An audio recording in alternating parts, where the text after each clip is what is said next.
Capital News tonight. Members of Parliament urge the government to take action against countries closing their borders with Tanzania. Business community commend BOT on policy measures aimed at mitigating effects of COVID-19. And in sports, the National Sports Council, NSC, says deadline for views of foreign players in Premier League clubs is May 20th of this year. Good evening, this is Capital News at 9:30. My name is Vanessa Victor. Let's get things started with the national news. The Minister of Foreign Affairs and East African Cooperation, Professor Palamagamba Kabudi, has tabled his ministry's budget for the 2020-2021 financial year, with members of Parliament calling on the government to take action against countries which have closed their borders with Tanzania, saying the move was spoiling relations between Tanzania and the countries. Diplomatic tours between countries are essential in cementing relationships between one country and the other, as well as foster development and cooperation to a large extent in different sectors of those countries. As a country, we have achieved chairmanship in the East Africa Community, where in March 2016, our country was nominated for the second time. The committee is advising the government to continue with the efforts so as to increase our national income. However, the government should continue securing markets to countries that we are in good relationship with, like China, India and UAE, especially in our agriculture and livestock produce. Nchi jirani zimechukua hatua kwa sababu ya COVID-19. Neighboring countries have took drastic measures due to coronavirus. That is why this ministry is important to advise the government on rightful measures that needs to be taken so that lives of people can carry on as how it used to be before the outbreak. And the business community has said that the policy measures taken by the Bank of Tanzania to cushion the economy from adverse effects of the coronavirus will facilitate access to finance that is needed for various economic activities in the country, which have come to a standstill because of this pandemic. They came with a statement yesterday commending the government for instructions given to Bank of Tanzania to reduce bank interest rates from 7% to 5%.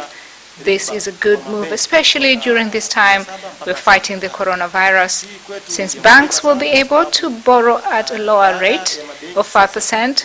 We believe that business owners in return will benefit too.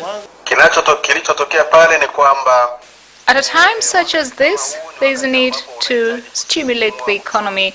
The Bank of Tanzania had to take control, and it is right that Bank of Tanzania has done so, although it has come in late.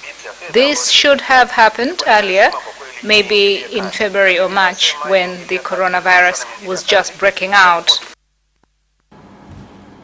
And Prime Minister Kassim Majaliwa has expressed satisfaction on construction of the National Electoral Commission building being built by the National Service Corporation SUMA JKT at Dengwa area in Dodoma City, who are implementing the project after terminating the contract with Tanzania Building Agency due to substandard work. Today I'm back to check on the progress of the project. I'm happy with the stage at which the project has reached. I'm satisfied with the report given by the commanding officer from when SUMA JKT took over and how you have organized yourselves.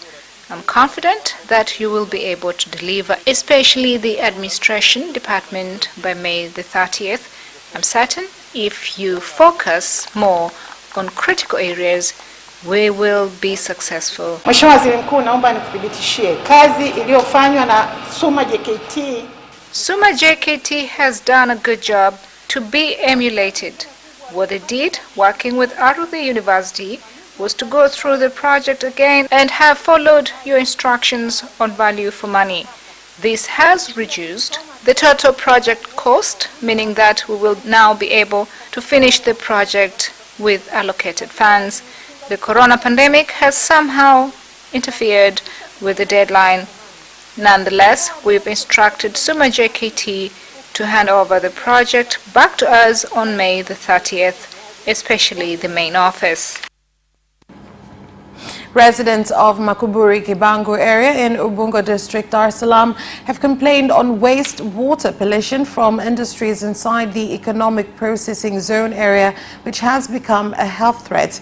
The National Environment Management Council, NEMC, said they will deploy a team to investigate the matter so that measures can be taken to address the situation. We are suffering so much. We were here before the factory was built. And because they found us here, then you, the government, know about them. Heard about your complaints, and we are going to work towards a solution. We'll come for a period of 1 month to check on the quality of air so we can establish the facts on air and noise pollution. Factories near residential areas will always impact the lives of the people. It is hard to control. Rehabilitation of rail infrastructure at Tugala area, which had been destroyed by floods, is near completion. Once the rail has been restored, it will reconnect links between Tabora, Rukwa and Katavi regions.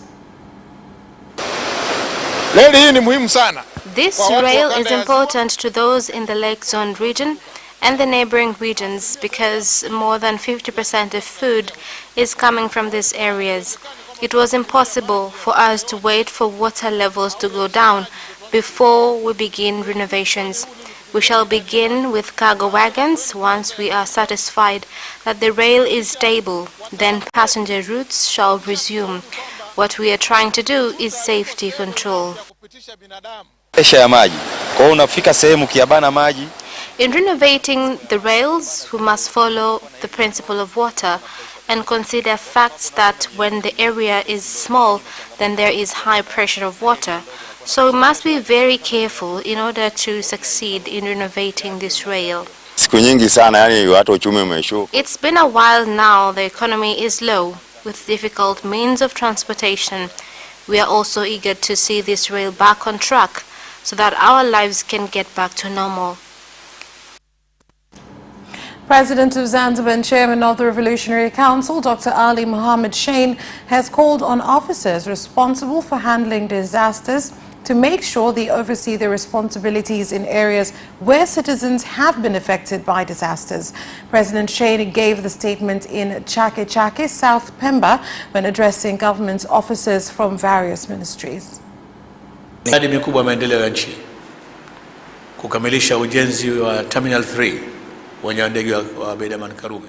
Big national development projects including the completion of Aman Abeid Karume Airport, Terminal 3, work is going on. Builders are paid when they should. The construction of the new courthouse is also ongoing, together with other projects. These will be finished as planned. Every officer must do his job well. So the effects from the rain season in your sector, there is help to those affected. Miradi ilikuwa maliza mwezi wa Juni. Ujenzi wa barabara zetu kubwa na ndogo tulizozianza zote unaendelea, tutazimaliza. Veteran journalist Philmon Karshani has been laid to rest in Kinondoni, Dar es Salaam. Last respects for the veteran journalist were held at his home in Sinza area, followed by a service at the Lutheran Church in Ubungo. He is survived with a wife, 4 children and 8 grandchildren.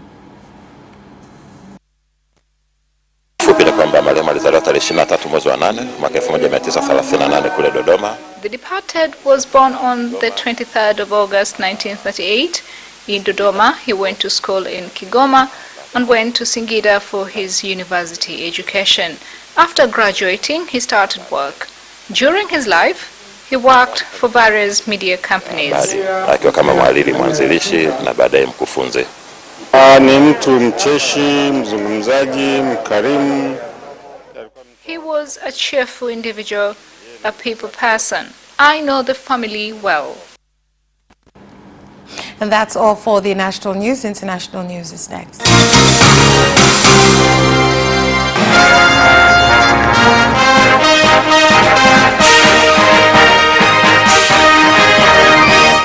And now international news.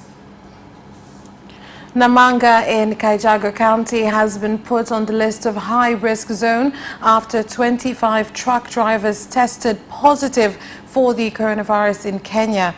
The Health Cabinet Administrative Secretary Rashid Aman said 23 of them are Tanzanians, 1 is Ugandan and 1 a Rwandese national. This comes as 22 more Kenyans were tested positive for the coronavirus, bringing the total tally to 737.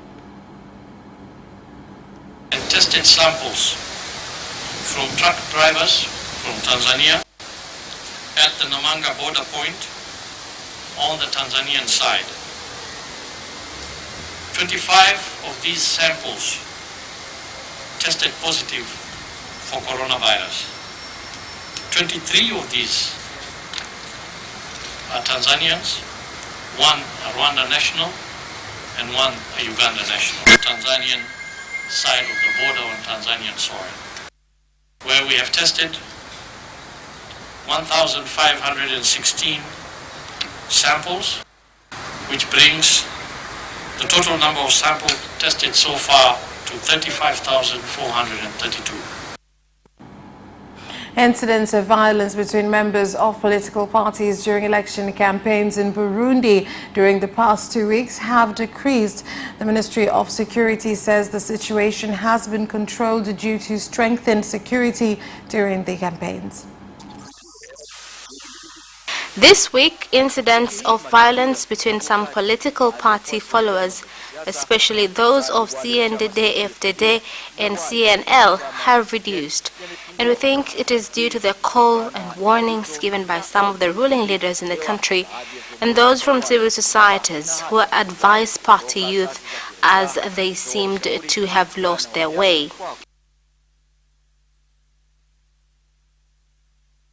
Germany has received global praise for its handling of the initial wave of the coronavirus pandemic.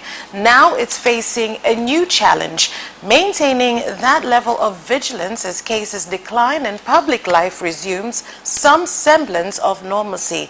There's some growing pushback against restrictions, which William Glucroft, with our Deutsche Welle partner in Berlin, is here to tell us more about. So, William, how is Germany finding that balance between social and economic pressures as well as public health needs? Well, it's very difficult, of course, not only in Germany, but in many countries all around the world. They are trying to find that balance, for example, by sending some students back to school, by talking about opening up preschools again. You see parents starting to protest the fact that they, for weeks now, have had to juggle taking care of their children at home and continuing their jobs at home as well, which is an enormous challenge for many people. And of course you have teachers also protesting, directors of schools, also preschool teachers, these kinds of people wondering how exactly all of this is possible to go, on one hand, back to normal life, but on the other hand, normal life isn't really possible when you need to spread children out, spread people out, you need to have fewer people in a room, distancing, masks, all the things that Angela Merkel talked about the other day. And of course, when it comes to teachers and preschool teachers, many of them are themselves in at-risk groups, meaning they can't actually go back to work because it would be a risk to the children and a risk to their own health. So this is the very difficult balance that Germany is trying to strike, which again, something that all countries have to deal with, but because Germany has had such a positive reputation for how it dealt with the crisis in the beginning, it would of course very much like to maintain that smooth handling for things to go here on out over the next few weeks. So, but how has public support changed regarding pandemic measures?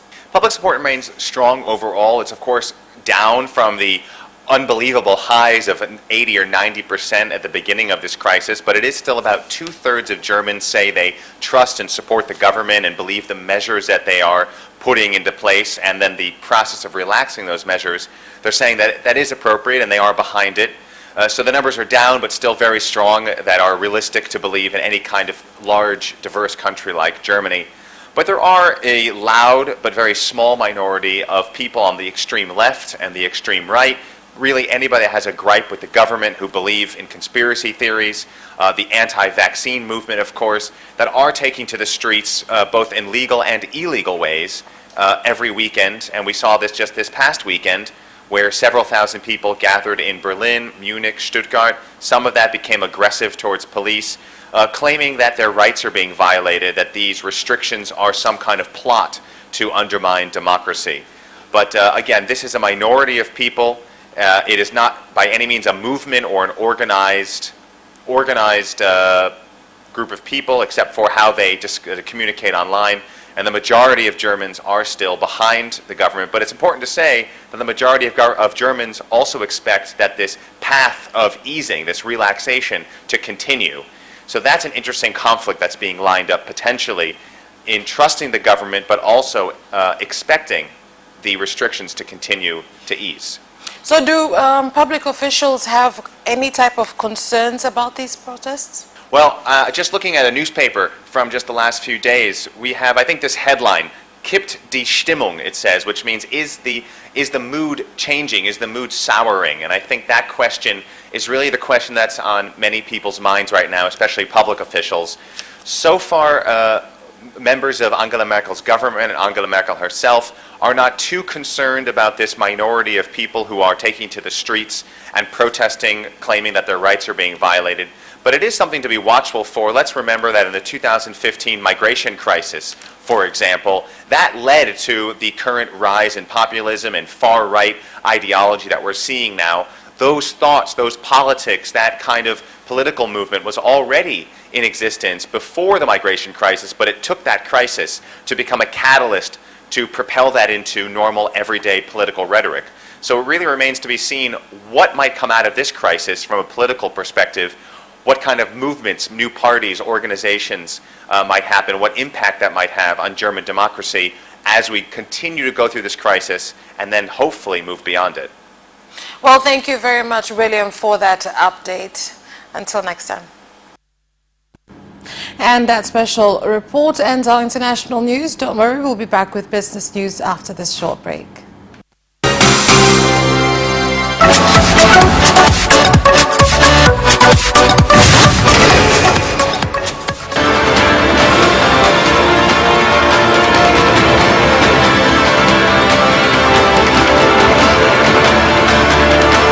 Watch Business Edition as we talk to business leaders and experts in sectors that are transforming Tanzania's economy. We believe that the driver is the customer. To change the mindset of traditional HR to the digitalization. Make sure that everybody can get some access to financial services. And once we understand the vision of our leaders, we then need to be behind them and help them in achieving that vision. Business have involved mercantile operations, trade guilds, or shared agricultural production, infrastructure, construction, financial sectors, tourism, and mining. Business Edition on Friday at 8:15 p.m.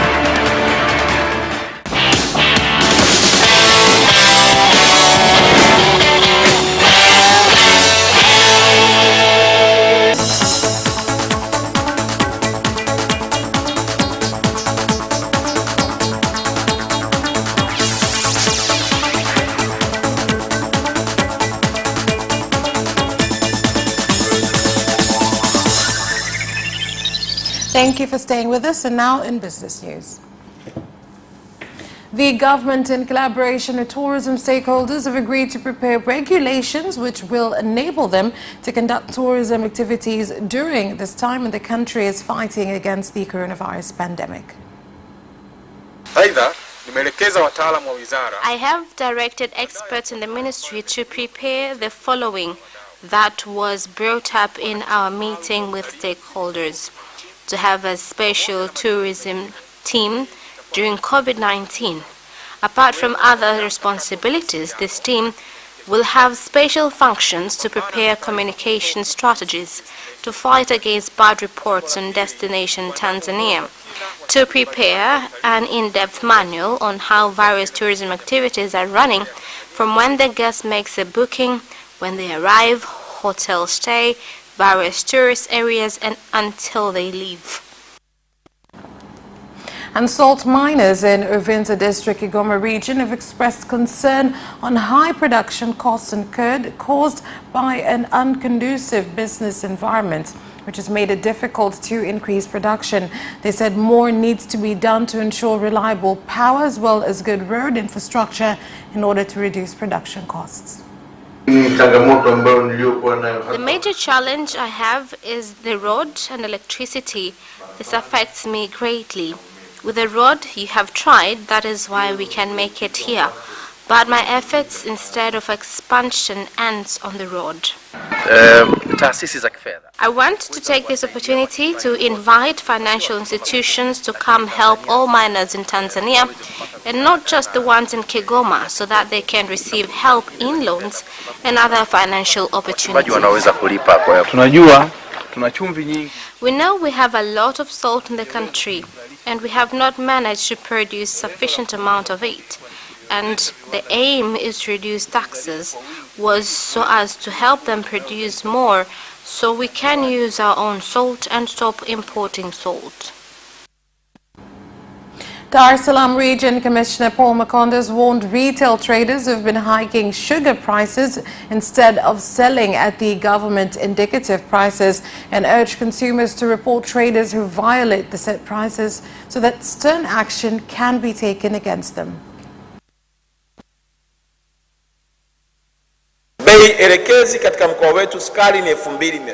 In our region, indicated price for sugar is 2,600 shillings. Whoever is selling for 3,000 to 3,500 shillings is going against the government. Thus, I am calling all traders, especially retail shops traders, they should make sure that they sell sugar for 2,600 shillings only. And that's all for business news. Sports is next. Away first time, good start from Bolt. Bolt leading a moment of going away. Gay trying to go with him, and he's going to be dragged through to second place, but he's going to win it by 2 meters. Away first time, good start from Bolt. Bolt leading a moment of going away. Gay trying to go with him, and he's going to be dragged through to second place, but he's going to win it by 2 meters.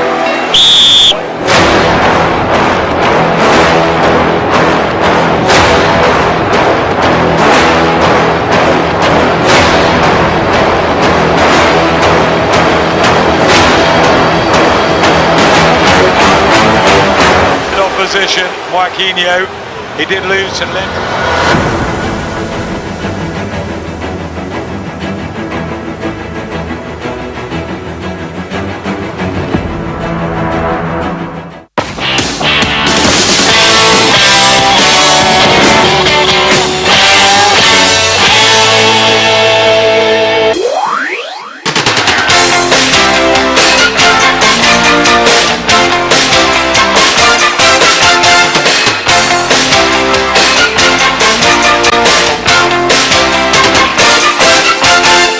And now in sports. The National Sports Council, NSC, has stated that the deadline for views on whether Premier League teams should have 5 foreign players is May 20th of this year. We as the National Sports Council had to implement this because the Honorable directed us to. We have started implementing, and yesterday we sent letters to all the clubs and provided a press release to other stakeholders that we don't have direct link with. They should provide their opinions, and after the 29th, we'll take the opinions and filter them before submitting.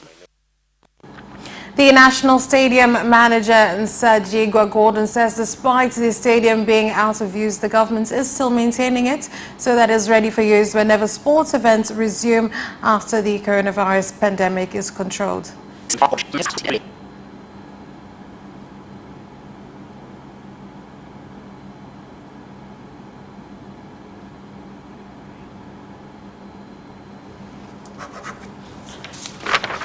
And the Premier League season must not resume if it poses any risk to life during the COVID-19 pandemic, regardless of the huge financial losses from television contracts that could follow. A senior football safety consultant has warned. Here is the story. The former long-term safety officer for Blackburn Rovers and a former chairman of and now consultant to the Football Safety Officers Association said much more work needs to be done to examine whether matches can be played safely during the pandemic. The FSOA represents safety officers, a legally required role at all clubs strengthened following the Taylor report on the Hillsborough disaster, and it maintains that its members have not been properly consulted on Project Restart plan to resume matches, Newsham said. On the continually expressed view within the Premier League that the season must be completed to fulfill TV contracts, he said nobody's life should be jeopardized because of money. Sebastian Vettel's impending departure from Ferrari has dramatically reopened the drivers' market, with even Mercedes admitting his availability changes the dynamic. The 32-year-old's deal concludes at the end of 2020, and despite both Ferrari and Vettel previously expressing their ambition to extend it, contract negotiations broke down, with the four-time world champion bluntly stating there was no longer a common desire to work together. Vettel won 4 consecutive world championships with Red Bull between 2010 and 2013. He joined Ferrari in 2015, with both parties optimistic it would return their first driver's title since 2007. However, neither driver nor team have proved able to match the dominance of Mercedes and Lewis Hamilton, failing to really challenge for the title. Vettel's exit means one of the most sought-after seats in Formula One is now open. And that sports item ends our news bulletin. On behalf of everyone who worked to bring you this bulletin, thank you for watching. Stay safe and good night.